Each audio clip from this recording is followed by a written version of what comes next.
Leading up to UFC 1, you had won 15 straight boxing matches. And then you get this invite from this contest, which is kind of dubbed as like no rules, anything goes. The sport has evolved since that time. But what was going through your head as a boxer, not really knowing what to expect or what your opponent would bring to the table? What was that like? So, the thing about it, I grew up my whole life in St. Louis. I started boxing at a young age. And I give God all the glory and everything happened in my life. I thank the Lord Jesus. I grew up in a neighborhood where I had a middle-class family, basically. I had a mom and dad, a Christian family. But, as a teenager, my next door neighbor tried to molest me. My next door neighbor did. And that's why some of the reason I started boxing was because I needed to defend myself. I told my dad would have killed this guy. But to make a long story short, found out later he had been doing a lot of the kids, but I didn't know how to react to it. So I started boxing. And when I started boxing, I got pretty good at it because, like I said, I was trying to defend myself. And then once I started boxing, I just got good at it and stayed with it. The UFC thing was kind of crazy because people don't know this. Years prior to that, I had won a couple big tournaments in amateurs. I kind of ran St. Louis for amateur boxing for about 4 or 5 years. Then I won the National Golden Glove in 1983. Can you hear me pretty good, Eric? Yeah. Right. So I won the National Golden Glove, that was the biggest tournament in my career at that time because I got ranked number 2 in the country as an amateur. And I was above Mike Tyson. I can remember me and Mike, we were like, I'm a few years older than him. But at the time, it was, Mark Breen and Pernell with all the Olympic guys were all in the same time period. So one of my best friends in St. Louis was Howard. He's one of the top amateurs in the world. I mean, St. Louis has some really awesome fighters back there, even now. But the thing about it, Mike Tyson was like under my wing. I won't say like, we hung out together and we ran together and he asked me over and over a couple times. Michael was a beast, man. He's an amateur, 16 years old. I remember first meeting him, man. He's just like a regular guy, man. It was funny because I won the National Golden Gloves and Mike had lost in the tournament. Mike was like really riding. He was like, I want to go home to all the girls and he was like programmed to we had to win. I mean, they have like, and he wanted to win, but like I said, he was a baby. He was 16 years old, I was 19. So I remember yesterday, man, we were hanging out, having fun, acting silly. And it's crazy how we all have our own destination. I mean, he's from New York, I'm from St. Louis. So we always call each other, hey, what's up, St. Louis? Hey, what's up, New York? So, that was kind of thrilling being around him at that time and see where he went from amateur to pro. He always told me, hey, my career's already planned out, this and that. So I was pretty decent in boxing, okay? So then, after that, I turned pro here in California back in 1985. Had a huge contract from a doctor in La Jolla who gave me $115,000 in cash. Put it on a 5-year contract. So I went on first. I won my first 4 fights by knockout. Then my 5th fight, I ended up losing on the decision to a guy who was really, really way better than me. Because what happened is that I was, I guess, so good in California that they California got blackballed. You see, undefeated, 4-0, but he was way out knocking guys out because they blackballed him. I only fight guys so great. So there was at least 20 fights. I only had 4 fights, and these guys had 20-some fights. So my first loss came in 1987 again in Grand Kennedy. It was like 18-1. It's probably we even took, but see, that's the thing about being in boxing. If you're not managed by Don King or somebody at that level, you can't take your chances. These guys are giving me a lot of money. They don't know nothing about boxing. So what happened to me was the prime example because, I had the skills, but I didn't have the right management. So anyway, let me go for a short. I ended up moving back to St. Louis. I think about a year and a half off training myself together because I had got my first small muscle. I had 2 offers in a row. So I got a phone call from a guy in California about doing an exhibition fight in Cocoa Beach, Florida. And it's like I had been off for a while. So I said, "What do you mean exhibition?" He said, "Well, the slogan is, if a karate guy met a boxing guy in the ring, who will win? Or I'm sorry, in a dark alley, who will win?" So I said, "Huh?" He said, "Well, the original guy we wanted to use, he got hurt, so right now we can't use him to go do it." It's like $1,200, some pound money you can have, but it won't be in your boxing record. And the guy named is Don Wilson. But Don Wilson is like a legend in kickboxing. So anybody, I remember Don Wilson's name because he came to California years ago prior to this. And he wanted to become a boxer. He wanted to transfer from a kickboxer to boxer. He won, all kinds of terms. He's like a legend in kickboxing.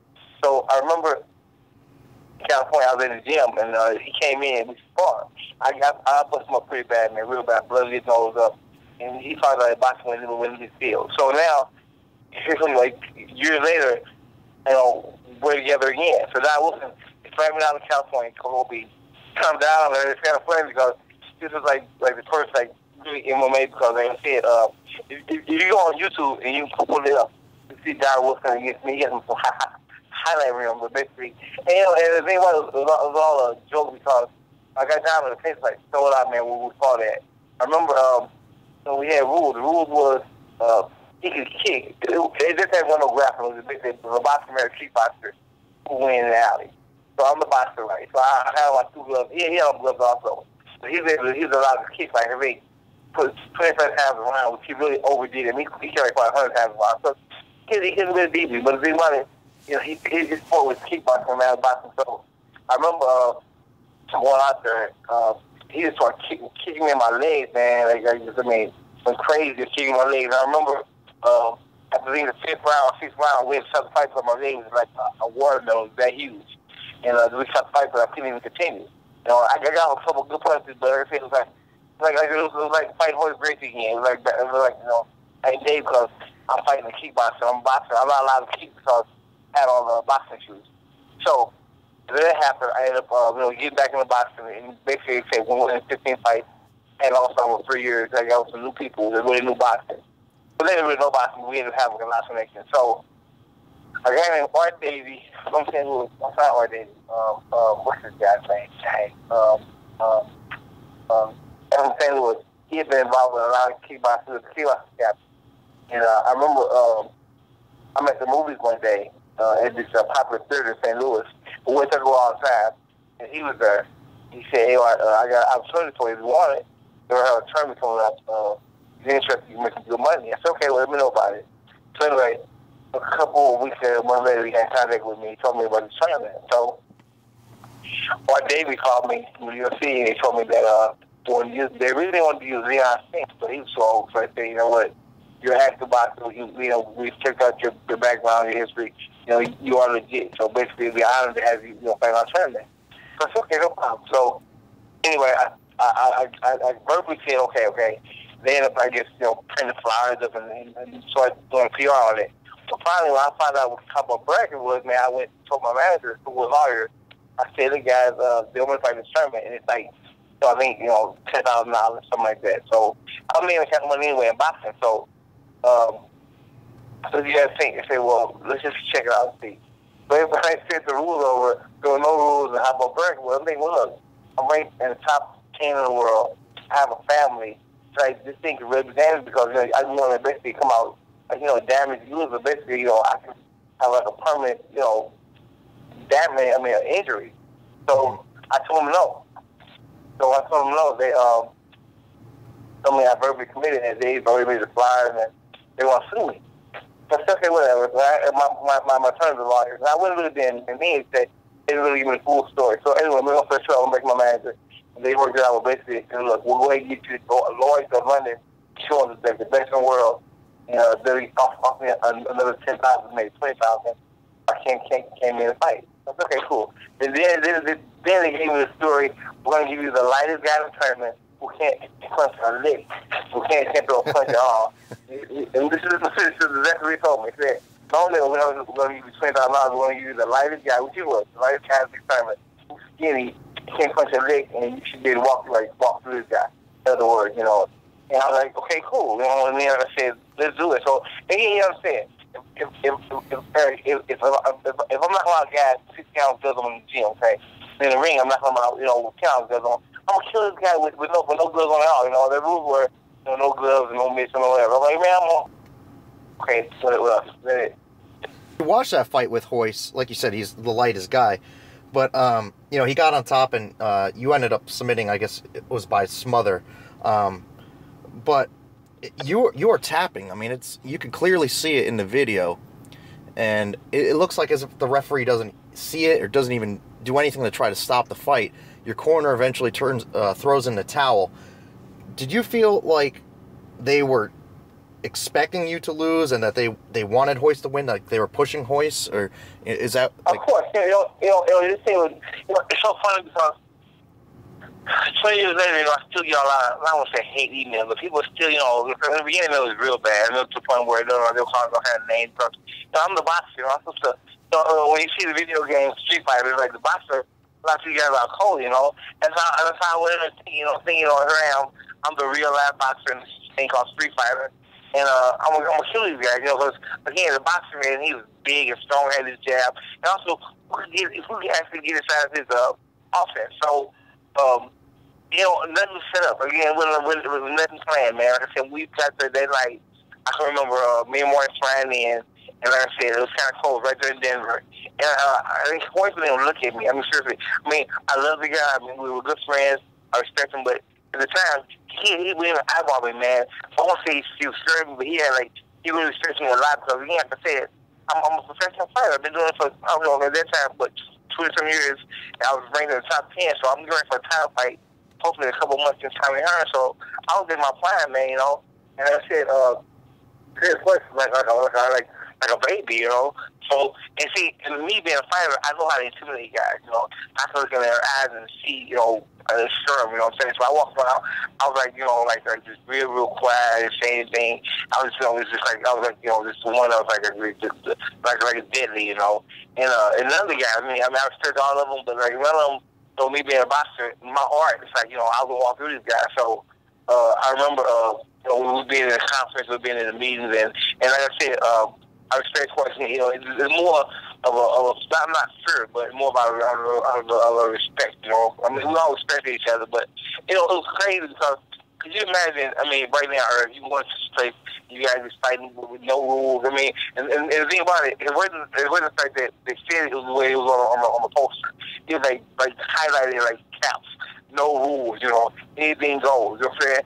When you see it over and over again in your mind, you're like, man, is that crazy? It's like a pit bull, like a dog fight, a cockfight, Yeah. And it's what it was a real life cockfight because even before the tournament had begun, this is a story, man. It's kind of crazy. We were in a dressing room, me and my manager, we were going to fight. Like I said, this was easy money to me. I thought we were going to the whole tournament. It wasn't about winning, it was the house win. I wanted to knock out Catch Cole, where they just like, I want to make a statement. Because one thing about Tyson is this. One thing about Mike Tyson, I was told this years ago, a good friend of mine who's a boxer from St. Louis, a champion, he said, all right, maybe throw your first punch is the hardest punch. That way, you see the guy's heart fall, crush him right away. That way, when the fight goes, he'll quit. And Tyson did all the time. Tyson, come on, man, he needs to do his hard punch. He had such a aura about himself that everybody talked about how big and bad he was, that basically before the fight even started, people lost. I mean, some of the fights Tyson fought, he got $1 million for hitting the guy on the arm, and the guy wouldn't even hurt, but he so the fear was so prevalent, so strong in the ring that these guys weren't going to war with Tyson, So with me, it's the same way. I wanted to go out there to put fear in hard, but basically I just throw a jab and then fall. So with Horace, I was the third fighter of the night, and I remember sitting up in the place was like sold out, little pack. And these people were like bloodthirsty, crazy dogs. Man. I mean, it was like they wanted more and more excitement. And I remember sitting at the top of the balcony because I'm a third fight. I wanted to go there and kind of feel the atmosphere. And it was so big, man. And people were expecting everything. So I remember the first fight. I think it was Kevin was there and Zane Frazier. It was 10 to 20. Whatever it was, first two fights were so brutal, man. People were going crazy. They were like, oh my goodness, because Kevin was there when he fought Zane Frazier. Zane Frazier's a black guy from California, and Zane Frazier's background was, he had been a world kickboxing champion, and he killed the guy in real life. He killed the guy, broke his neck because the guy tried to rob him at a liquor store. He ended up killing the guy, like I said, against his self-defense. Kevin was there, he had like a background. So everybody had their own personal background. Chris was there background, he was a kickboxing champion. So they came out there, man, they so well on each other, man. And the rules were you couldn't wear hand wraps because they wanted to make sure you got busted up. In boxing, you have to wear hand wraps because that takes your hand, at least you're living. So, I mean, thank God, man, I've always been privileged to always have good hands, and I've never had knuckles. I've had some friends that had problems with their hands. Even before Mayweather now, they have problems with their hands because of the beating of the fish take. So, I've never had problems with my hands. So, my thing was, I didn't want to start, but they were like, "Oh, you know, you can't wrap your hands up, or if you wrap them, you can't wrap the knuckles because, you know, this is real." So I'm like, what? So it was crazy, the whole thing. So anyway, to make it long story short, Kim was there on Zane Frazier. Man, you see it fight, it was crazy because it was a black guy against a white guy, and the crowd was like, crazy, man. He was just like, came out like a street fight, like you know, these guys like real. So, you know, they started beating each other, and Zane had to fight Quinn at first. And then he had asthma attack right there in the middle of the ring, man. I mean, he had an asthma problem. He just went out. And Kevin started beating him and kicked him inside the head. And it's like, it was crazy. And they ended up throwing a towel in. So I remember sitting in the dressing room. I remember Kevin coming back there. His jaw was like out of socket.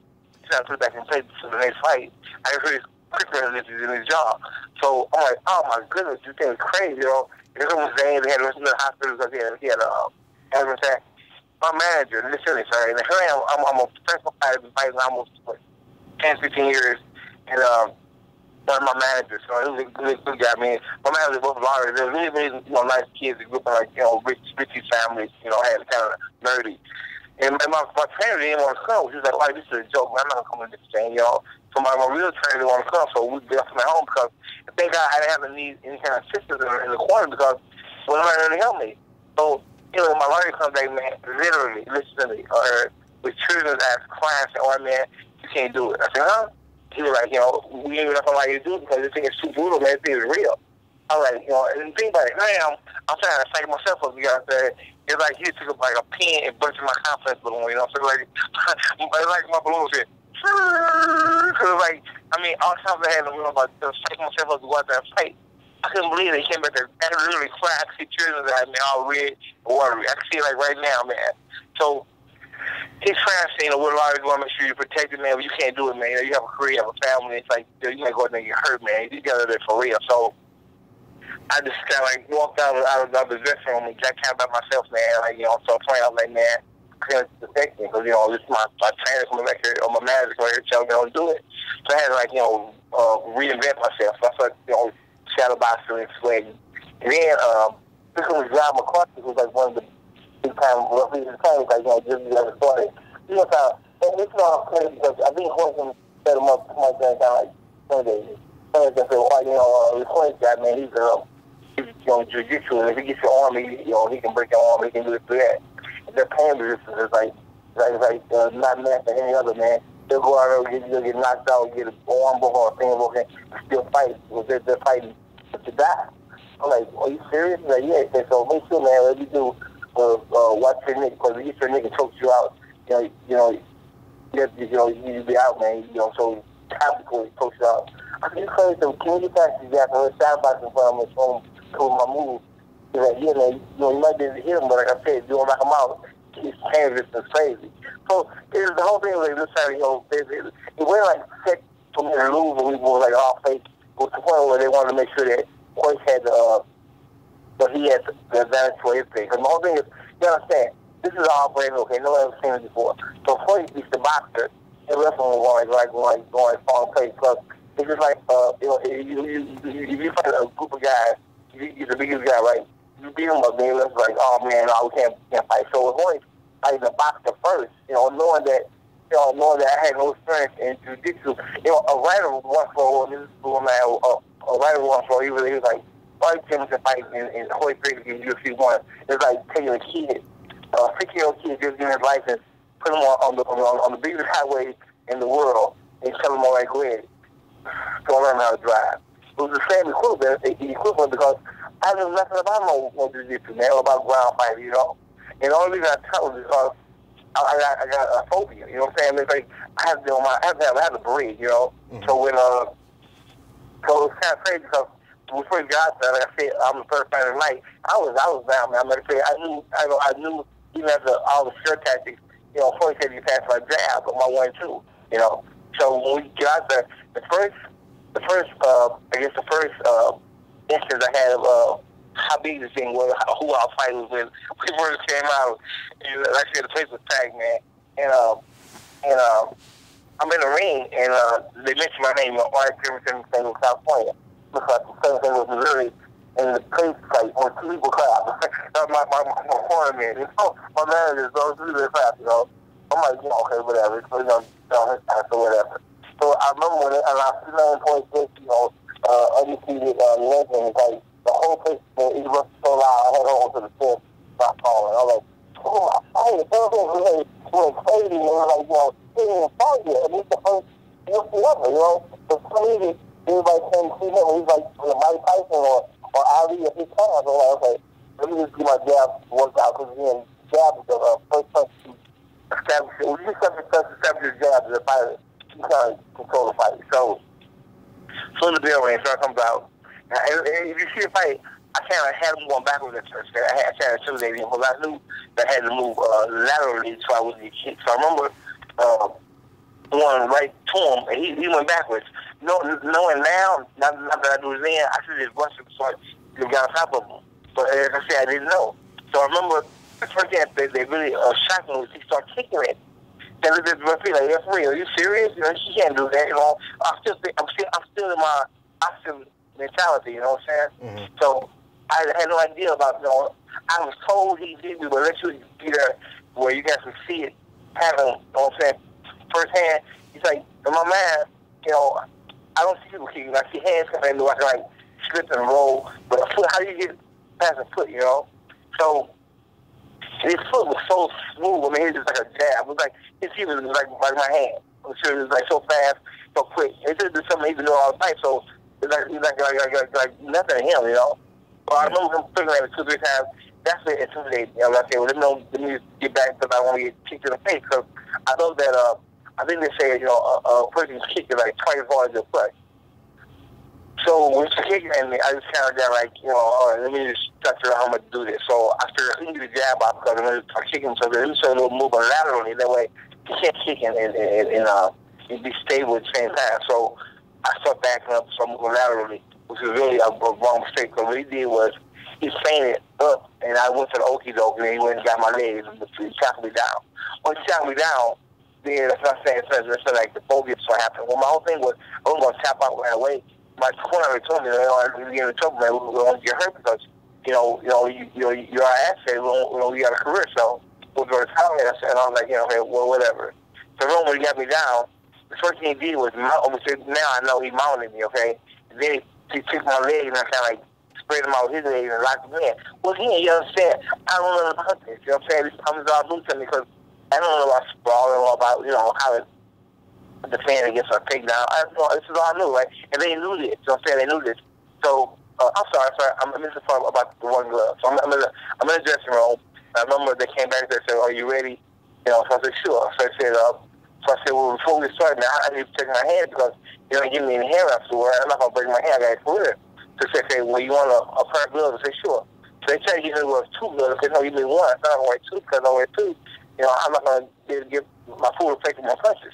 So they said, well, look, if you wear your shoes, you can't kick because, and they made it so easy for him. When they say you wear your shoes, you can't kick because you can't allow him to keep your shoes on. He won't have any shoes on. So they I have to have shoes on because I have to trim my punches. But without the shoes on, I can't get the grip of the floor. So I wore my shoes, and I had to put on 1 glove because, again, the glove was basically to, I tricked him something with the soft part. So I figured if I can tap a couple with the left hand, if he felt like he kind of soft, he's like, oh, you know what? You're not hitting me hard. So he goes like something to draw me in, so I can knock him out with the right hand. But again, it turned out crazy because even now, man, it's kind of crazy because even the glove, man, some guy offered me $60,000 for the glove recently, $50,000 for the glove? Huh? He offered you $50,000 for the glove? $60,000. Did you sell it? No, I didn't sell it. No.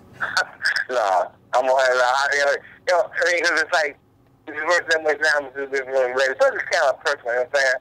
Yeah. That's something, where because who ever think 20 years later this real thing should be here, I was so pissed off at the UFC because the way they beat me, it was like I said, the only thing that got me so upset with UFC, when they asked me to come back for a second one, I said no because, they told me it wouldn't be on the box record, but it was so embarrassed because, like I said, at the time, my kids were just babies. My son, he just graduated from Michigan State University with a degree in sociology. He plays arena football, and my daughter, she was in school from a doctor. So at the time, they were bands. I'm thinking, this thing's going, they're going to fix them because I'm their dad, and the film too that everybody talking about.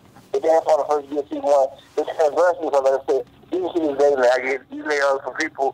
A lot of times I was basically all positive, like, I'm a legend. Every time I did it, man, people were like hating on me big time. They'll call me faggot, punk. They're saying, you tapped out early. You shouldn't have been in the UFC. It's like all kind of crazy stuff, man, because they never knew who I was. Now, looking back, they can go on YouTube and see me in my real profile to see me fight against, the number 7 guy in the world, knocking him out. It's like, oh, well, he was a real fighter. Well, I was just put in a position, like, I was like a scapegoat, man. But they knew what they were doing, man. I'm saying, but I just fell right into the trap. I had no idea of who Floyd Frazier was about jiu-jitsu. I mean, the first thing he did was take him down, and he should have. I mean, because if you was doing this, Eric, let me ask you a question. Take Floyd Frazier, right, 2 years ago, right, and me. Put him in a boxing ring, what would happen? I mean, follow my rules. I mean, think about it. You put him, if you take him and put him in the same scenario as he did me, and he would have lasted 1 round. I mean, probably 30 seconds, you know what I'm saying? So, I'm in his world now, so it's like I'm under his rules, you know what I'm saying? And it was so shocking because when we get into the ring and he started kicking at me, I'm like, the referee, like, come on, man, are you serious? So I'm like, keep fighting. And then when he took me down, the referee, like, give me an 8 count and let me up. No, keep fighting. Once like, he headbutted me. And then it's the point where he had me in a lock, like, he had my feet locked, I couldn't stop thinking. I'm like almost 200 pounds, right? And my fighting weight is like 175. I'm like 10 pounds overweight because there was no weight limit. So I'm like, oh, cool. I said, you know what? Because I'm hitting hard, I'm strong. But it's like, I ain't got to make weight. Oh, man, I'm going to kill this guy. Well, I'm saying, Hoyt had been around 170. I'm trying to throw this guy over. I thought someone told my legs, actually, because I couldn't throw him over. But it was just the way he had me mounted. I never heard of how you mounted a guy. The way he had me pinned down, there's no way I could turn him over. I should wonder, what's going on, man? How come I can't turn him over? So then finally, I tried to wrestle him, and I grabbed him for somebody, so I headbutted me, so he knew what he's saying. He did a little small to me. And I had some opportunities now looking back. I had an opportunity to just punch him in the face, but at the time, you don't think about that. You know what I'm saying? I could have easily just put my arms on his chest or punch him in his head. But again, this is the first UFC ever. You never seen anything like it, so Graham, it's just like being an American going to Russia, trying to live a life in Russia. You don't understand the language, so in this thing, you'll see everybody understands the language, so I'm fighting him. And I remember I grabbed close to his chest. I remember Jim Brown, the commentator, the Hall of Fame football player, he says, this is kind of crazy because the box has no chance, I really did. It was like a bird. It was like a bird taking a bird wings off where he can only walk around. He's not in his domain. So when I fought this guy, like I said, when he got me down, man, the focus came on me. I tried to turn over a couple of times and try to get it off of me. And I just kept saying, dang, man, what am I doing? It finally to the point where there's too much pressure. So I just stepped out, So here we are, like it's over 20 years now since that fight. Right. And you got that nickname obviously from wearing the One Glove. Your nickname, everybody calls you One Glove, Art One Glove Jimmerson. Is it true that for years after you didn't realize how big the sport was and how big of a following you had? Man, I'm so shocked. I remember it was so funny because the first time really I got kind of like a hint how big it was when I first came home saying after the fight. It had been about just a couple. I think it was like probably a month or even 2 months after I came home. And like I said, 80 men in boxing in St. Louis I was involved with. So that was my class. So I told I had a big following in St. Louis. I remember going to an amateur tournament, right? And I remember these little, and I'm gonna use the word white or black, but I'm nowhere near crazy. But he said, I remember these little white kids come up to me, 2 of them to me and say, "Oh man, that's the guy fought in the tournament, Dad." I remember just him and his dad ordered the fight because he was like, "Yeah, man, we saw you on the tournament." It was like I was kind of embarrassed, I was trying to run away. I was like, what tournament? You know what I'm saying? I tried to fail off. We saw you in the UFC. I said, really? This is the first time ever. It had to be about probably 6 months to 3 to 6 months after the fight. We got these kids that ordered the fight to return. So I was like, okay. And then finally the next thing was when again, it had been a while back. So Van Holyfield, who I know personally, we were the amateurs together, but a good friend of mine who's an attorney in St. Louis, one of my lawyers, he's a black guy. And and the two managers I had, as you see, they were both Caucasian. But I think one was Jewish. I think both of them might be Jewish. But I'm saying black and white because I want you to understand the background, okay? So right now, a good friend of mine, Richard Banks in St. Louis, he's a black attorney, one of the biggest attorneys in St. Louis, and a real good attorney. He had me Evan at the airport, and they are doing business together. But basically, he does a lot of charitable things in St. Louis. He invites Evan to him a lot. So, but me being Richard, I train Richard personally. Let's say I'm a boxing trainer now. So I do a lot of lawyers and doctors and different people from different walks of life. And I was pretty good, for making a living off of doing it. But anyway, Richard, do first Holyfield. So usually whenever Holyfield comes into town, so I hang out. So I remember, and this is really shocking now, for real. I remember me and my wife and Richard a really crazy guy. We were downtown at some big hotel downtown on top of the roof having dinner. And this is so crazy, man, because I've always had a kid. After you see one, I started like, it's like hid from me because I was from birds. Because that's just what happened. I mean, I had lost almost 15 by 3 years. And it was like, I actually cried tonight, man. My wife was like, why you crying? She said, why you feel so down? Because, they got you. You need fun of trying to basically, you don't know about it. Plus, you get $20,000. So just enjoy it, baby. I was like, okay. So I remember, I still was upset because they said, here I am, even though I lost, still, it's like I lost, a loss is a loss. So, and Michael Jordan said, I hate losing in the card game or marbles, you know what I'm saying? So you just give an athlete having that mindset of winning, man. Once you lose anything, you just, finish. So anyway, we're sitting this restaurant, and I remember we're having dinner, and again, these two guys come to us, who are Caucasian guys, kind of like, they were like, they looked at me and goes, oh, man, One Glove Jimmerson. I mean, like, saying it out loud, right? I'm thinking, somebody had set this up. I'm like, how do you guys know who I am, right? So they just go like, man, Holyfield goes, oh, man, hey, man, Holyfield, too. The man was a real deal Holyfield. He goes there and goes, but One Glove Jimmerson. It was like, he kind of like, put me above Evander. Here's Evander, who I'm nowhere near for his, credentials. I mean, he's like, big Mike Tyson. He's like a 3-time world champion. So it's like, my credentials to him was like, me being like kindergarten, him like having a doctor or a master's in his field. So I never confirmed it to the advantage, but it was just like the way they looked at me, like, I can't believe it's R. Jimmerson, One Glove Jimmerson. Here's a bad other bit like, but One Glove Jimmerson. Man, we get a picture that you may have your autograph, but it's like, but we'll come back to you back in a minute. Oh man, it was crazy. Then I remember my lawyer makes a statement. All right, go ahead and pay him what you say you pay him, man. I was like, huh? I mean, it was like a setup, man, but it was a real deal. They really threw me out. Are you still the head coach for the UFC gym for boxing? Well, I won't say head coach because there's different. The thing about UFC is this. When I first got here, I had so many classes now. I was like I'm staying home only. And now it's the point where, after being here almost 4 years, I've been able to settle down and get my own little groups. Right now, I do a lot of personal training. Outside the UFC, I make a lot more money instead of just being there as a head trainer because you see how so many people train, man, it's crazy because, I see a lot of the ex-fighters, they get employed by the UFC because of their talent. So with me, I'm a striking coach. So right now, I make so much money outside the UFC. I kind of lean toward more outside because they kind of got me locked in. Basically, they only got me in a set fight. So even though it's me, I think I should pay more. Still, they pay me a little more than I guess I don't know what those people get, but still, it's not like what I'm getting outside the UFC. So how did I still work there? I still employed there, but I don't get as much as I used to. Yeah. How did you get back involved with the UFC? I mean, you're the first guy to tap out, in the UFC, and then it kind of like you never went back into the octagon after that. So it's kind of like, where did they come calling you? Was it like 15 years later? What happened is right. This is good. I live in St. Louis all my life. I travel a lot, a whole lot in the world for being a boxer.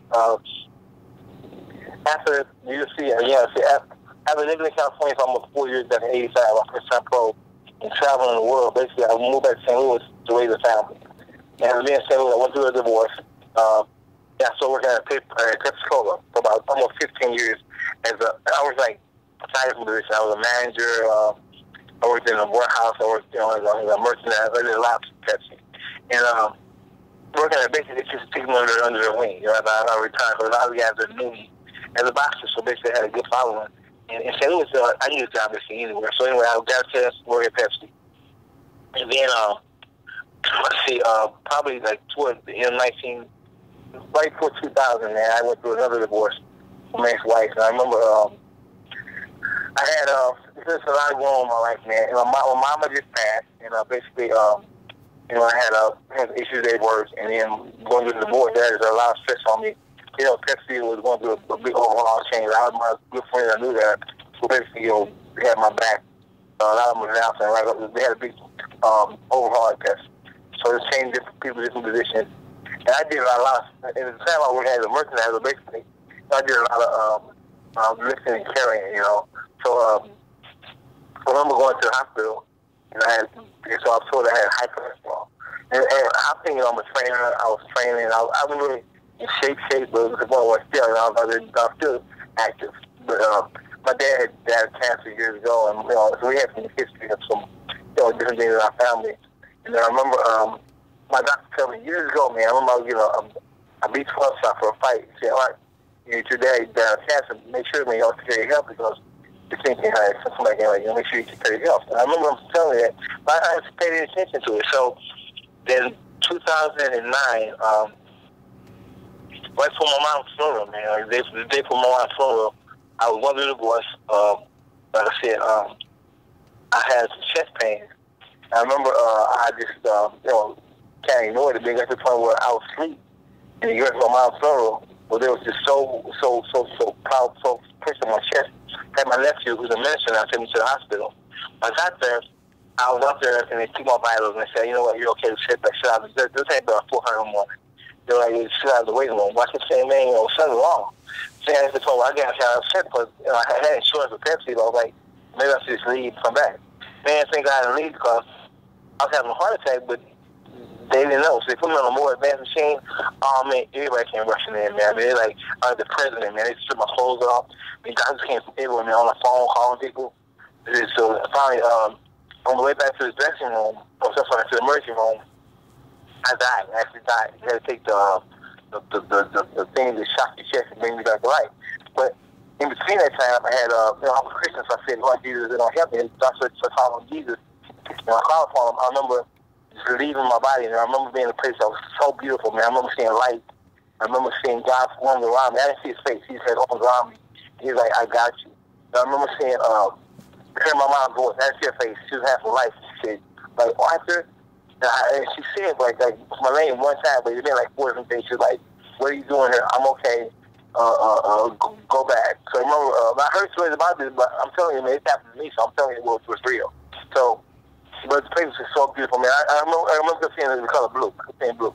And I remember, years later, now I understand the Hebrew word for blue is grace. I mean, God's grace, and God got you covered. It's like, all your sins have been forgiven, And I learned this from a guy named Joseph Prince, who I'm following now. Anyway, I remember just leaving my body. I came back, and I remember like, whoa. So I was trying to tell the doctor, but I saw they were like, "Okay, sorry, boy, you lucky, man. You almost didn't make it." It was like, you've been anywhere else, man. I make it because right now, we were here to, thank God, we was able to help you, So after that, I remember actually this thing guy just said, "Oh, if you give me this, I'll just come and share testimony with everybody."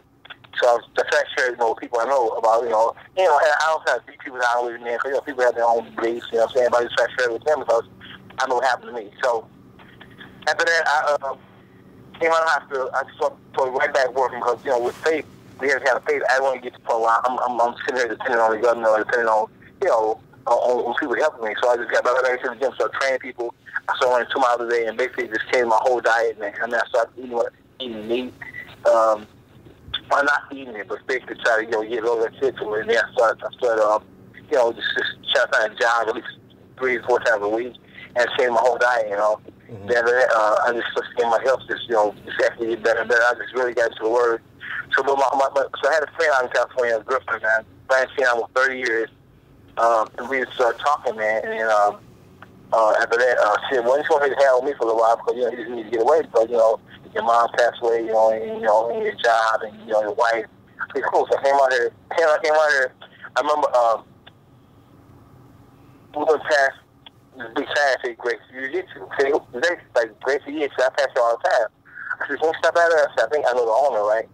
So I walk in, and I remember the secretary said at the front desk. I said, hey, is Jorge in here? I hadn't seen Jorge in almost 20 years. Well, I hadn't seen him since the UFC. So he said, can I have you start? I said, can I tell him who is it? I said, I'll just tell him it's a friend out here. I said, okay. One back down, so Jorge goes, can I help you, sir? I said, so you don't know who I am? He goes, no, sir, but can I help you? I said, looking real, real good. He says, oh, I'm sorry, man. I don't know, man. I'm sorry. He goes, One Glove. Oh, no, One Glove. He was crazy, man. One Glove was kissing me. They were bringing that son about some. It was so funny because I get to the academy. It's like, I haven't seen him for years.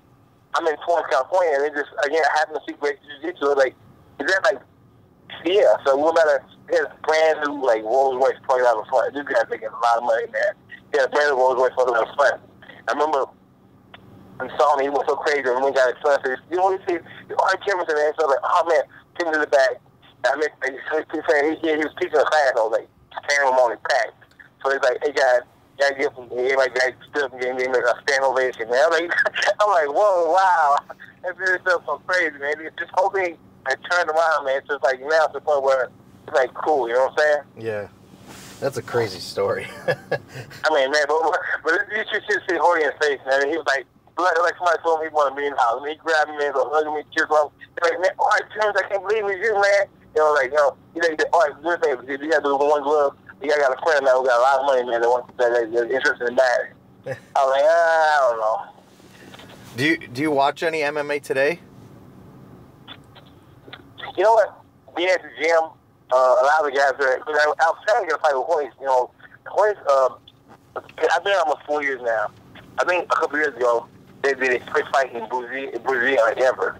So of course, Hoyce being who he is, they wanted to let him be on the card. So I put out a note that I want to fight Hoyce. Right, give me a chance to redeem myself.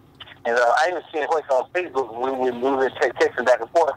And Hoyce told me, give me a chance to redeem myself. Well, now for some of the guys that you see some teaching how to do jiu-jitsu, how to, defend myself from the team out of sprawl, basically I can defend myself from takedown, but I really was interested in fighting Hoyce, and he said no, he wouldn't fight me, Mm-hmm. And then I was trying to fight Kimbo Spice, he wouldn't fight me either, so like, okay, whatever. Yeah, I was just about to ask you actually about that rumor. I guess it's not really a rumor, you're actually confirming that you wanted to fight Kimbo. Yeah, so the thing about Kimbo was, I don't know him personally, but it's to the point where, for him to get in the UFC, it's like embarrassing. I won't say embarrassing, but anybody, he's street fighting. So, street fighting is street fighting, you know what I'm saying? But I think for me and him is to the point where, he's strong and big, but I thought that's points to these him, man, you know what I'm saying?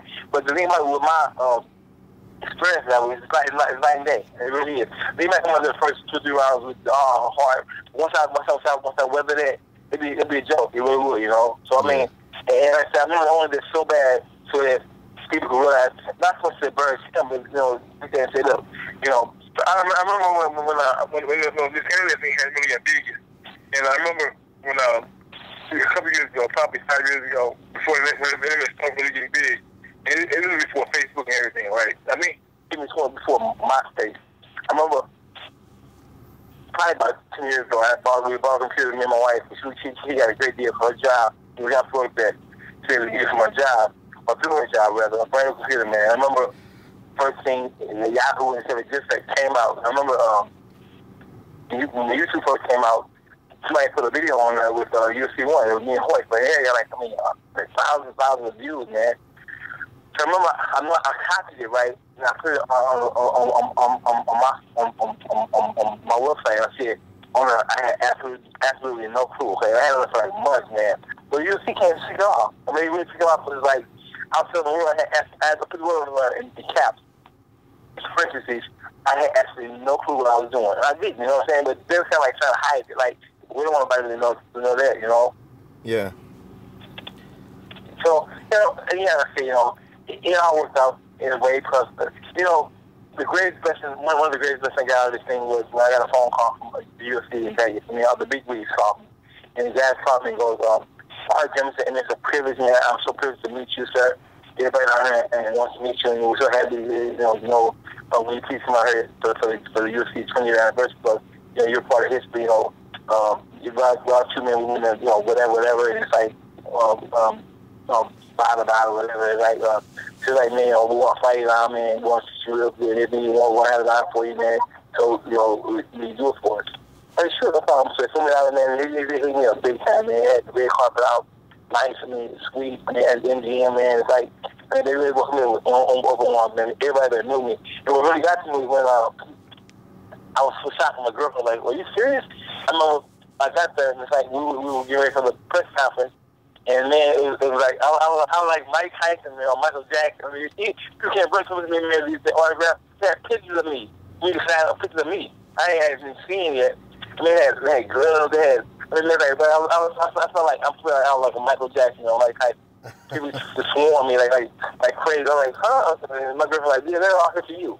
Oh, you see, man, I got, it was to the point where one guy tweeted, it's serious, one guy tweeted, I read later on, one guy tweeted, he said, Chris Wildemir Whiteman, who wanted to beat Anderson Silva, he said he walked by, nobody, he said just beat Anderson Silva. He really got that popular, probably now it's different, but at the time, I think he hadn't really beat, he just beat Anderson Silva. Or maybe he was going to fight him, but he walked by, nobody knew who he was. Then, so I walked out, everybody was like bees now, honey. I mean, he was like, so, man, pictures like, I was so shocked, man. I didn't get much of love in boxing, you know what I'm saying? Yeah. I mean, at home I did, but it's not like, you know what I'm saying? I felt really privileged, man. I mean, people like, the girls were further than me, man. I mean, it was crazy. I mean, it was like, I felt like a rock star, man. People just like, came in like fighting to get my autograph, man, you know? And then the other part about it was, I had seen Hoist for almost 20 years, right? And one of the managers at the UFC said, Hoist will be here Thursday. He said, how does Hoist do? He said, Hoist basically he come here to take a promotional shoot. As you see, we have everybody come in. I met Chuck Liddell. When Chuck met me, Chuck tweeted, I met One Jimmerson, the legend from UFC 1. I was shocked, but this is Chuck Liddell talking about me, you know what I'm saying? So, and I was like, really? You know what I'm saying? And I saw the tweet, and the tweet got like thousands of hits to the point where he was bragging about beating me. So this is Chuck Liddell, you know. So I remember when Hoist came in, you know, he had seen me in almost 20 years. We got together, we got like, you know, just hung out, and he had some stuff for me. I got like a couple of, I had some mitts at my house.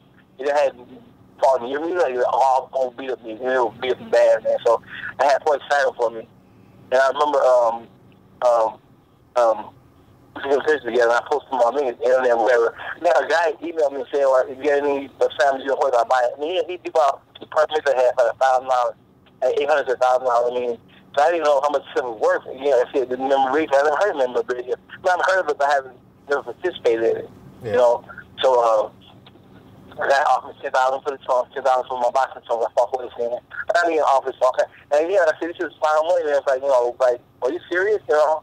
So then, I'm just really overwhelmed, man, by how this thing's taking off. But yeah, I give God all the glory, man. Jesus, man, I really thank God, praise Jesus, man, that I'm in this position. I'm still at 50, you know what I'm saying?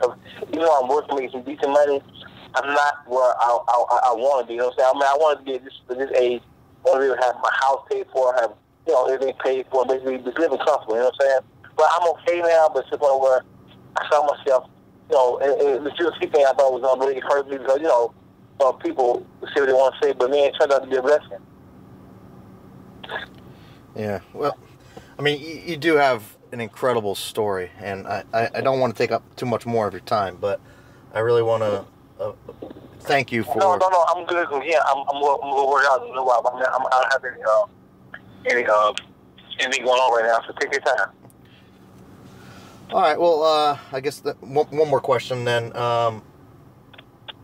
So, you said you do watch a little bit of the MMA. Who are some of the fighters that you follow? Well, you know what? I don't really watch it. I kind of like, you know, I'm a serious player, okay? I gotta say, man, hats off to these fighters in the UFC. I love all of them because man, this is like 3 times as hard as boxing. I mean, boxing, all I do is worry about applying hands from in my face.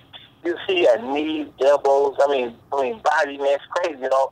So they say, when they came the name Austin Fighter Fight, another perfect name, Austin Fighter Championship, perfect name, man. You know what? Like, these Austin Fighters, I mean, you know, these guys have tremendous art.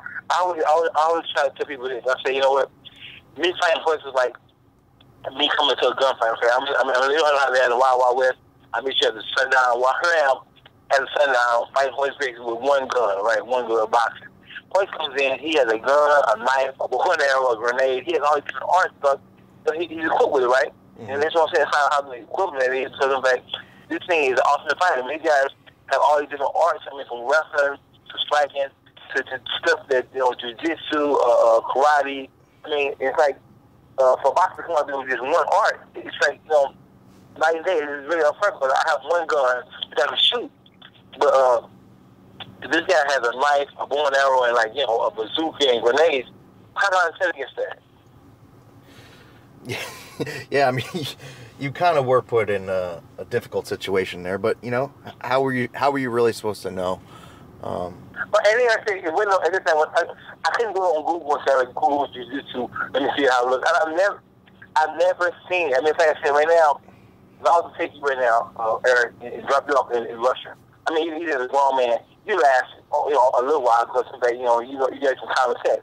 But if you go there and they tell you, like, go to Russia and study algebra, study up from a mountain, you know, we'll pay you $1 million. I mean, you know, you can't speak the language. Come on, man. I mean, you actually water's up because every between your mouth and having some water. But in Russia, it's one of the hardest languages.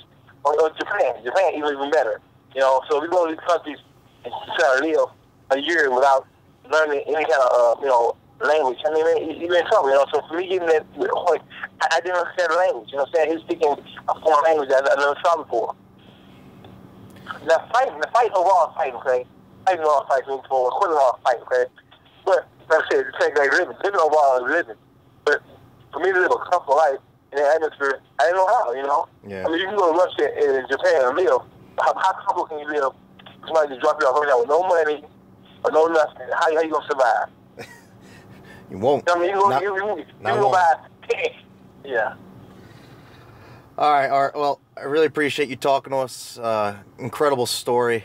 And, I know I've got some stuff, so I know if I got something to tell you, yeah, there's a lot more. So, yeah, I see, I'm waiting for you to ask me the question because I said I'm free right now, so basically, but probably fun, so I can tell you too, but like I said, it was really, really a thrill. And yeah, like I said, you know, when Terry Tula fought, Gerardo Goudet, the guy from I think he's from, the Netherlands. Yeah. When he kicked the guy in the mouth, and his teeth came out, my ex-wife was sitting right in front of her row.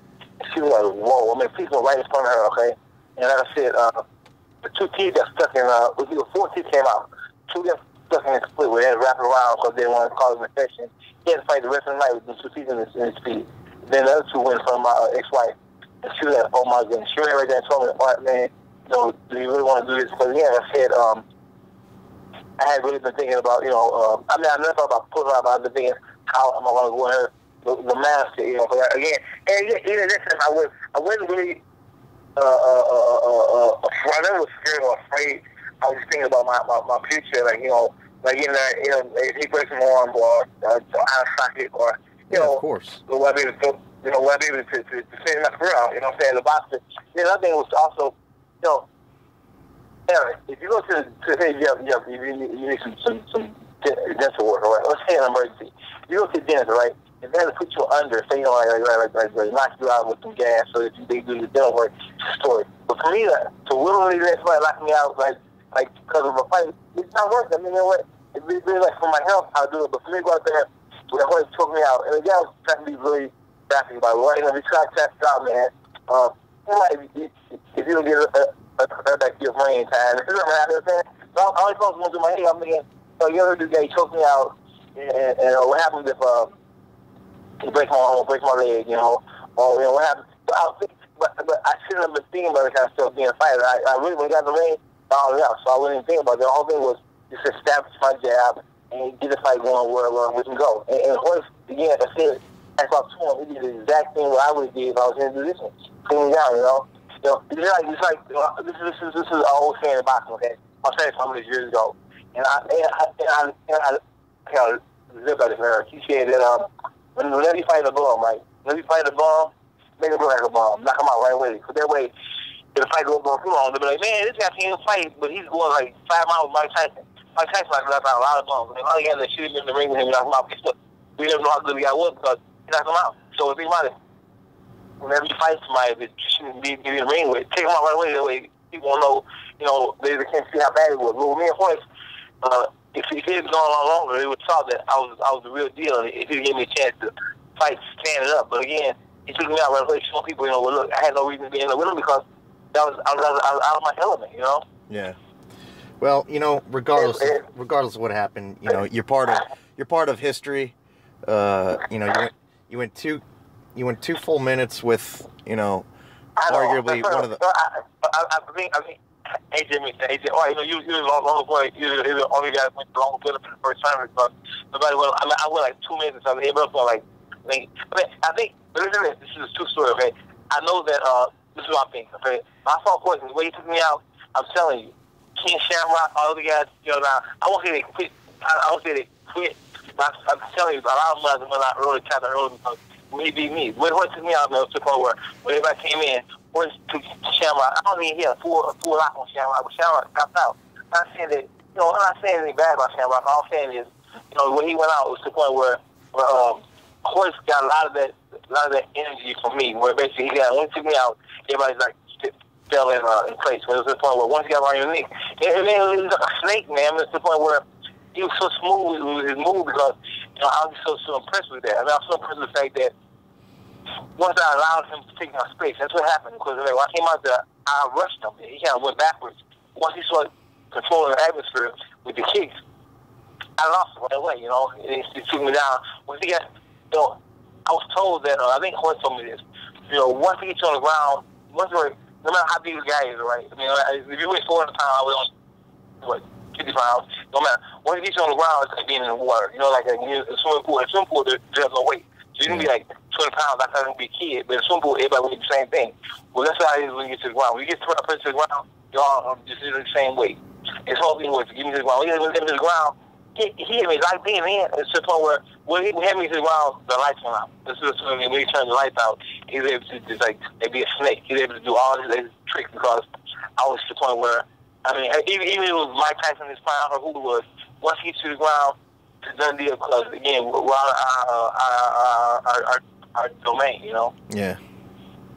And at the time, but again, he was doing something, man, where he had my legs locked in, he started headbutting me. I'm like, no, come on, he's cheating. He's like, I'll keep fighting. And then he ended up making me say, palm his hand. I mean, he couldn't punch the leg. I mean, the way they told me the truth, they said, when you're the lightest fighter who can't throw a punch, he couldn't, you know. But just the way he did things, he was so smooth, man. I mean, that's what I said about him, he was just smooth. When he came in, the way he just took me down, the way he was able to get on top of me, is like, man, I grabbed him at his chest, put my head on his chest. It kind of helped me a little bit. But the whole thing was, you know, I waited out 2 minutes, you know, to the bell ring. Once the bell rang, I was the gun ball then, you know what I'm saying? Mm-hmm. But I didn't know, you know what I mean? They sucker punched me, you know? I like, but I hate this happened. You know, 911, you know, the killing of the twin towers, you know, the horrible killing. President Bush said something that's really shocked me. He said that, you know, the way they did it, man, was that it's like they what do you call it, a sucker punch the USA. Because USA, they never seen that coming, you know what I'm saying? I mean, how many times have you seen when you get on an airplane, they always leave the door when people say hi to the pilot, you know? But the way they did it, man, they came in there with this butchers. I mean, they had a box cutter and just threaded them, you know, they're going to just took the whole plane over, you know? Yeah. And he called it a sucker punch. You know what I'm saying? Yeah. I'm not saying a prayer to what I'm doing, but it's like it's sucker punch. You know what I'm saying? I mean, they really blindfolded me, like, you know, all right, they want to give you $20,000. Again, even now, $20,000 sounds good. You know what I'm saying? But my whole thing was, I already still see $20,000 and need to keep my. At the time, I thought my dignity because I felt so bad, man. You know what? The funny part about it, I just thought he did it too. As I left UFC 1, I was called to do, they have sparring partners in boxing. Well, they basically, Tyson sparring partners do like $1,000 a week or whatever. Well, Tommy Hearns one time hired me as a sparring partner. He paid him $2,000 a week. Well, basically, you go in, you have to worry about weight going on. He's basically doing a sparring partner. Well, basically, you just train with a guy and just, they feed you and take care of you. All stuff paid for. And because, you're a decent fighter, you're a world-class fighter, they want you to spar and get their fighter ready for a title fight. So I did that for a couple fighters. But basically, I made some really good money. But on the bad, but I'm still getting in shape. Especially basically, like, only my sparring partner, you can't beat them up too bad, but you do send you home and fire you because no one did fire looking bad, So I got a phone call from Japan. It's going to be a sparring partner for the guy over in Japan who's going to upcoming boxing. So I remember I flew over to Japan. I'm there and I'm at a 7-Eleven, right? I see this book with my picture on it, Hoyt Grace picture on it. I'm like, wow. So I remember opening up, so reading it. I can't read Japanese, so I asked one of the persons that interpreted it for me. I remember taking pictures at the, because most of these UFC ones, they have what you call a masquerade party. Basically, everybody wear these costumes, where they give you these costumes, and you kind of, put them over your face, and you walk in. Now, I got some pictures. If you go on my Facebook page, you see pictures under my photos where it says UFC 1 fight night, after fight party. We were at this party, and, I had on my suit, everybody was kind of like dressed up. So I get there, and I remember I see pictures of everybody, man. The thing about it, I still feeling kind of bad for I lost. Well, this magazine they had over in Japan, at 7-Eleven, had a picture of me and some guy, I don't know who it was, and he was like, we both had like big grins on our face. That's the lady just interpreted what it meant. She said, it says, One Glove Jimmerson, one of the only contestants to come out of UFC 1 with no bruises at all. I mean, my face is smooth, man. I had a big smile on my face, and it took me. He ended up being like a big time film producer for like Japan. I mean, and it was the show. I mean, it had cheap missions, black guys. I mean, it was like brutally beaten. They were. Well, again, Art, you're part of history. You got an incredible story, and I'm sure you could go on and on for hours about it. I mean, but. Thank you for. Thank you. I was about to say I'm honored you calling. I see whenever I get a phone call, man, about the UFC, I'm happy now because I see it being turned around to my favor,